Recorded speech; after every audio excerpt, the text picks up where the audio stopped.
Hi friends, welcome to my channel. आज हम बात करेंगे कि जब साइलेंस होता है दोनों के बीच, डिवाइन फेमिनिन और डिवाइन मैस्कुलिन के बीच, तो जो फेमिनिन्स होती हैं उनको तो पता है कि वो क्या कर रही हैं अपने साइलेंस वाला जो एक पीरियड है आपका। आप अपनी हीलिंग्स पे ध्यान देते हैं, आप अपने ऊपर ध्यान देते हैं, सेल्फ लव पे फोकस करते हैं, and then inner child healing और सबकॉन्शियस माइंड रीप्रोग्रामिंग, मतलब आप अपना इनर वर्क करते हैं। साइलेंस का डिवाइन फेमिनिन के लिए तो यही मीनिंग है कि उसको अपना इनर वर्क करना है। अब हम लेकिन बहुत परेशान होते हैं, हम लोग ये सोचते हैं कि पता नहीं भाई हम इतनी पेन में हैं, हम इतना इनर वर्क कर रहे हैं, तो वो वहाँ पे जो हमारा डिवाइन मैस्कुलिन है वो क्या फेस कर रहा है, वो क्या करते हैं साइलेंस में। तो आज हम इसी के बारे में कुछ डिस्कस करेंगे कि डिवाइन मैस्कुलिन्स जो होते हैं उनके लिए भी साइलेंस को नेविगेट करना इतना इजी नहीं होता। और जो हम लोग ये सोचते हैं कि वो लोग साइलेंट हो गए या बिल्कुल भी कोई भी कांटेक्ट नहीं है, कोई मैसेज नहीं है, कुछ नहीं है, एकदम कहते हैं ना रेडियो साइलेंट हो गए हैं जैसे तो वो बहुत इंजॉय कर रहे होंगे, वो अपनी लाइफ में बहुत मस्त होंगे, है ना। कई बार हम उनकी स्टोरीज देखते हैं सोशल मीडिया पे तो हमें ऐसा लगता है कि they are very happy without us. But ऐसा नहीं होता, क्योंकि वो दिखता ऊपर से कुछ और है लेकिन अंदर से कुछ और ही होता है। और सबसे बड़ी बात तो पहले आपको ये समझना है कि साइलेंस का मतलब ये नहीं है कि वो आपको अवॉइड कर रहे हैं या वो आपको अबंडन कर रहे हैं या उन्होंने आपको रिजेक्ट कर दिया है। साइलेंस का ये मतलब होता है कि वो अपने आप में फोकस्ड है। जैसे आप अपने आप में फोकस्ड होते हैं, मतलब होना चाहिए। अगर आप नहीं हो रहे हैं अभी अपने आप में फोकस्ड साइलेंस के दौरान, तो इसका मतलब है कि आपकी जर्नी फिर आगे कहीं नहीं जाएगी। साइलेंस आती ही बीच में इसीलिए है ताकि वो भी अपने में फोकस हो सके, वो अपना इनर वर्क कर सकें और आप अपना इनर वर्क कर सकें। तो आज मैं आपको कुछ पॉइंट्स बताऊंगी कि वो साइलेंट जब हो जाते हैं तो वो कैसे प्रोसेस करते हैं इन सारे थॉट्स को, क्योंकि उनके लिए भी बहुत ज़्यादा ओवरवेलमिंग होता है ये जो इमोशनल एक कनेक्शन वो फील करते हैं, बिकॉज आज तक उन्होंने कभी भी ऐसा कनेक्शन पहले फील नहीं किया होता। ठीक है ना।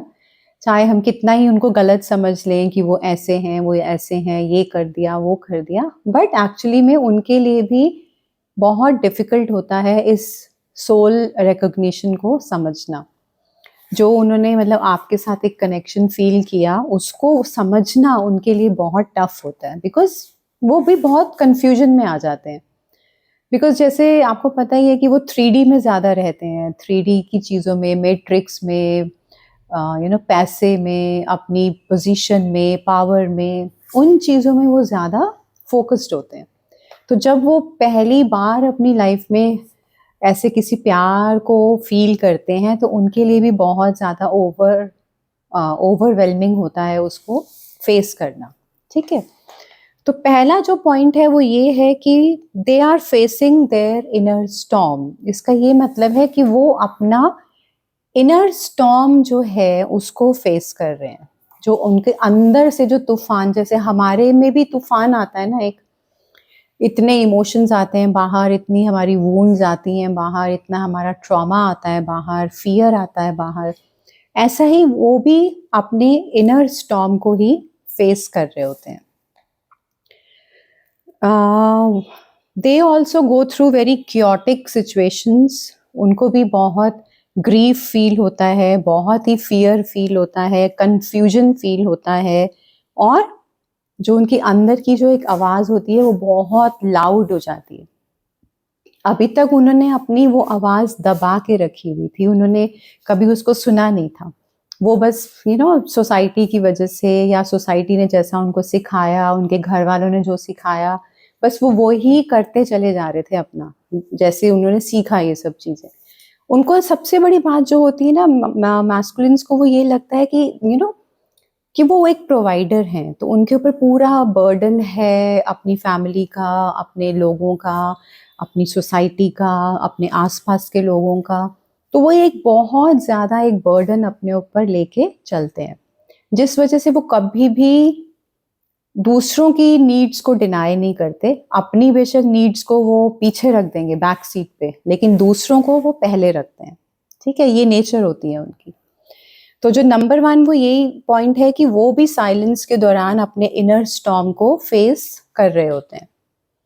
सेकंड होता है लेटिंग गो ऑफ लाइज, अनलर्निंग। ये भी एक बहुत इंपॉर्टेंट पॉइंट है, क्योंकि इसमें लेटिंग गो ऑफ लाइज का मतलब है कि जो झूठ की जिंदगी जो वो जी रहे थे आज तक, जो उन्होंने वो जिंदगी झूठ की ये समझा हुआ था कि यही मेरी सच, यही मेरी सच्चाई है, यही मेरे लाइफ का गोल है कि मुझे अपनी फैमिली का ध्यान रखना है, मुझे करियर में पता नहीं कहाँ से कहाँ पहुँच जाना है, और सारी मटीरियलिस्टिक चीज़ें खरीदनी है, बहुत पावरफुल बनना है। तो ये उनका एक झूठ होता है जिस पे वो अपनी ज़िंदगी बनाते हैं।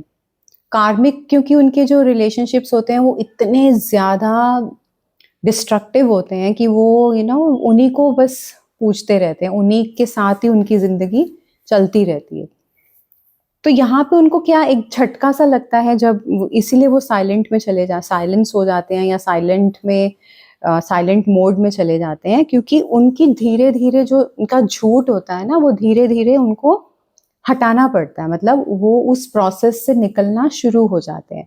लेयर बाय लेयर उनको समझ में आने लगता है कि मैं हूँ कौन, एक्चुअली में मैं यहाँ करने क्या आया हूँ, मैं किसके लिए इतना कमा रहा हूँ, या मैं क्यों सुबह से शाम भागता रहता हूँ, किस चीज़ से भाग रहा हूँ, किससे डर रहा हूँ। ऐसे बहुत सारे क्वेश्चंस जो होते हैं वो उनके अंदर चलने लगते हैं, और उनको फीलिंग एम्प्टी इनसाइड, इसका ये मतलब है कि वो अंदर ही अंदर बहुत खालीपन महसूस करते हैं। जैसे हम डीएफ्स जो होती हैं, हम भी तो बहुत खालीपन फील करते हैं ना, एम्प्टी लगता है हमें अंदर, यहाँ कुछ खाली है।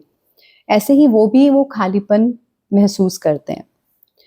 फिर वो अपनी फैमिली, कल्चर, सक्सेस और मनी, इस चीज़ के ऊपर बहुत ज़्यादा उनका मंथन चलता है कि ये एक्चुअली में सच में क्या ये सब सच है जो मेरी फैमिली है, या जो मेरा कल्चर से जो मैंने सीखा, या जो मेरी मनी है, या मेरा सक्सेस है, क्या मैं खुश हूँ इन सब चीज़ों में। तो ऐसे बहुत सारे उनके सेल्फ अवेयरनेस के जो क्वेश्चंस होते हैं वो उनके अंदर चलते रहते हैं। तो ये सब प्रोसेस करने के लिए उनको टाइम चाहिए होता है, उनको भी एक साइलेंस चाहिए होती है, ताकि वो इस चीज़ को समझ सकें। जो उनका इतना कन्फ्यूजन चलता है ना अंदर, इसीलिए साइलेंस बहुत ज़रूरी होती है। फिर जो थर्ड वाला पॉइंट है वो है feeling the connection the most. इसका ये मतलब है कि वो जो ये कनेक्शन होता है, सोल कनेक्शन जो है उनका डिवाइन फेमिनिन के साथ, वो बहुत ज़्यादा वो फील करते हैं, इसलिए भी वो साइलेंट हो जाते हैं, बिकॉज वो अपने इमोशंस को फिर एक्सप्रेस नहीं कर पाते। बॉडी, माइंड एंड सोल में भी वो एक बहुत ही डीप नोइंग जैसे होती है ना, बहुत डीपली उनको ये समझ में आता है कि कुछ तो है ऐसा कनेक्शन, कुछ तो है जो बियॉन्ड बॉडी है, कुछ तो है जो बियॉन्ड माइंड है। तो वो इस चीज़ को समझने की कोशिश करने लगते हैं, और इसीलिए वो डर जाते हैं, फियरफुल हो जाते हैं। उनके जो डर होते हैं ना वो सरफेस पे आने लग जाते हैं। पहली बार जैसे कहते हैं ना झटका लगा इतनी जोर से, तो वो उस चीज से फिर वो घबरा जाते हैं। Now the next point is surrender.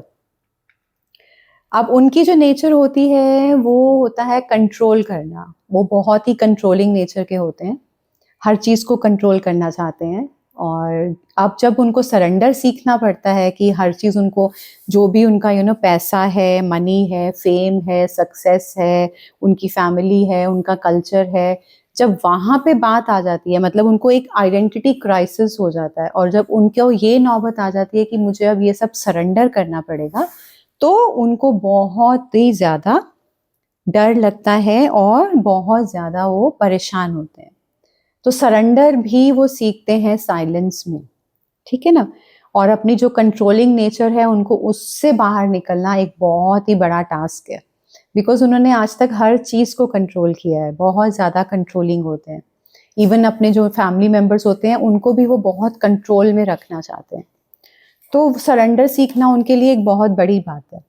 तो इसीलिए उनको साइलेंस ज़रूरी है, बिकॉज अगर वो साइलेंस में नहीं जाएंगे तो वो कभी भी इस चीज़ से कोप अप नहीं कर पाएंगे। Now the next point is he has to face his shadows. इसका ये मतलब है कि जो उनकी शैडोज होती हैं, जैसे उनका गिल्ट हुआ, उनका शेम हुआ और उनकी अनवर्दीनेस, वो उनको फेस करनी पड़ती है इस साइलेंस में। उनको सीखना पड़ता है इसको कैसे फेस करना है और इसको कैसे रिलीज करना है। उनमें अनवर्दीनेस की एक बहुत बड़ा वुंड होता है उनमें, कि वो ये सोचते हैं कि वो वर्दी नहीं है इस प्यार के, या वो इतना ज़्यादा इमोशंस या इतना ज़्यादा केयर या इतना ज़्यादा प्यार वो डिज़र्व ही नहीं करते। कुछ उनमें ऐसी एक वुंड्स होती हैं, अबंडनमेंट वुंड्स इन्हें हम कहते हैं, अनवर्दीनेस की वुंड्स होती हैं। तो वो एक्टिवेट हो जाती हैं जब वो फेमिनिन से मिलते हैं, और जब वो साइलेंट हो जाते हैं तो वो इस पे जो उनके शैडो पार्ट है, फीलिंग ऑफ अनवर्दीनेस, या उनको शेम होती है कि मैं इस लायक नहीं हूँ, या फेमिनिन तो बहुत ही अच्छी है और मैं तो बिल्कुल ही उसके सामने ना, वो फेमिनिन के सामने अपने आप को लो फील करते हैं। हालांकि वो दिखाते नहीं है, वो शो ये करते हैं कि वो बहुत कॉन्फिडेंट हैं, वो बहुत अपर हैंड रखते हैं एक, लेकिन अंदर ही अंदर वो इस चीज को फील करते हैं कि जो फेमिनिन होती है वो कितनी सॉफ्ट नेचर की है, वो कितनी ऑनेस्ट है, वो कितनी एक होली सोल है। तो वो अनवर्दी फील करते हैं अपने आप को। तो उनके अंदर गिल्ट आता है, उनके अंदर शेम आता है, और इसीलिए उनको इन सब चीजों को फेस करना जरूरी है। तो ये उनकी शैडो साइड होती है जो उनको फेस करना होता है साइलेंस में। ठीक है। Now the next point is learning to choose himself. ये एक बहुत इंपॉर्टेंट पॉइंट है, क्योंकि जो मैस्कुलिन्स होते हैं उन्होंने कभी भी अपने आप को चूज नहीं किया होता अभी तक। वो हमेशा दूसरों को पहले रखते हैं, मेरी फैमिली की नीड्स, मेरे सोसाइटी में मेरी क्या स्टेटस है, लोग मेरे बारे में क्या सोचेंगे, उन्होंने कभी खुद को चूज नहीं किया होता। उन्होंने कभी ये चूज नहीं किया कि उनको क्या पसंद है। वो बस करते रहते हैं, हमेशा वो दूसरों के लिए काम करते ही रहेंगे। जो उनके कार्मिक्स होते हैं ना, उनको वो घुमाते रहते हैं बहुत बुरे तरीके से। तो उन्होंने कभी भी खुद को चूज नहीं किया होता। अब उनको इस फेज में, ये जो साइलेंट फेज आता है, उसमें उनको अपने आप को चूज करना सीखना होता है कि मुझे कैसे चूज करना है खुद को, मुझे अपने आप को कैसे प्रायोरिटी देनी है, मुझे क्या पसंद है वो मुझे कैसे समझ में आएगा।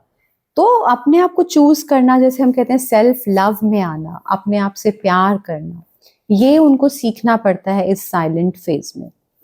ठीक है गाइस। तो इसके लिए उनको हीलिंग करने की बहुत ज़रूरत होती है, और जैसे जैसे डिवाइन फेमिनिन अपने ऊपर हीलिंग करती है या अपना पार्ट वो प्ले कर रही होती है, ऐसे ही मैस्कुलिन को भी अपना पार्ट प्ले करना होता है। उसको भी हीलिंग्स और अपना जो काम है, जो उनकी शैडो वर्क है, वो उनको करना ही पड़ता है। जब दोनों लोग कंप्लीट हो जाते हैं, इधर से फेमिनिन भी कंप्लीट हो गई, होलनेस में आ गई, इधर से मैस्कुलिन भी कंप्लीट होके होलनेस में आ गए, तब जाके यूनिफिकेशन होता है। वो दोनों जब होल हो जाते हैं तब जाके उनका कहीं यूनियन होता है। ठीक है गाइस। तो जैसे ये कहा जाता है, शुरू शुरू में लोगों ने बहुत ये बातें बोली यूट्यूब पे कि एक सोल के दो हिस्से होते हैं, एक सोल दो पार्ट में बट जाती है। बट एक्चुअली में वो दो पार्ट में नहीं होती है, वो दो होल पार्ट्स होते हैं। ये भी कंप्लीट है, ये भी कंप्लीट है। दोनों जब कंप्लीट होंगे तभी वो यूनाइट हो पाएंगे, अदरवाइज वो यूनाइट नहीं हो पाते हैं। तो दोनों को ही काम करना पड़ता है। ये जो एक मिसकंसेप्शन है कि नहीं फेमिनिन को ही सिर्फ काम करना है, मैस्कुलिन को नहीं करना है, नहीं, ऐसे नहीं होता है। लेकिन दोनों का काम करने का तरीका अलग होता है। हम लोग जो हैं वो ज़्यादा हम लोग हीलिंग्स में और दूसरे तरीके से हील करते हैं अपने आप को, और जो मैस्कुलिन्स होते हैं वो 3D वर्ल्ड में अपने कर्मा को क्लेंस करते करते हील होते हैं। उनका थॉट प्रोसेस उनको हील करता है, उनका जो बिलीफ सिस्टम है जो वो टूटता है, उससे उनकी हीलिंग होती है। तो ये भी एक बहुत ही पेनफुल प्रोसेस है। मैस्कुलिन्स का भी जो प्रोसेस होता है वो इजी नहीं होता, इट्स वेरी वेरी पेनफुल। और जब दोनों होल हो जाते हैं तभी फिर आपका आउटर फिजिकल यूनियन पॉसिबल हो पाता है। ठीक है गाइस, तो जो साइलेंस होता है वो प्रिपरेशन के लिए होता है, मतलब उसमें आपकी तैयारी की जाती है। तो साइलेंस को कभी भी गलत सेंस में नहीं लेना चाहिए कि हम लोग साइलेंट हैं, इसका ये एक पॉजिटिव सेंस में लीजिए। साइलेंस का मतलब है कि वो भी अपने पे काम कर रहे हैं, आप भी अपने पे काम कर रहे हैं, दोनों को ही काम करने के लिए सेपरेशन और साइलेंस दिया जाता है। ठीक है, बाय।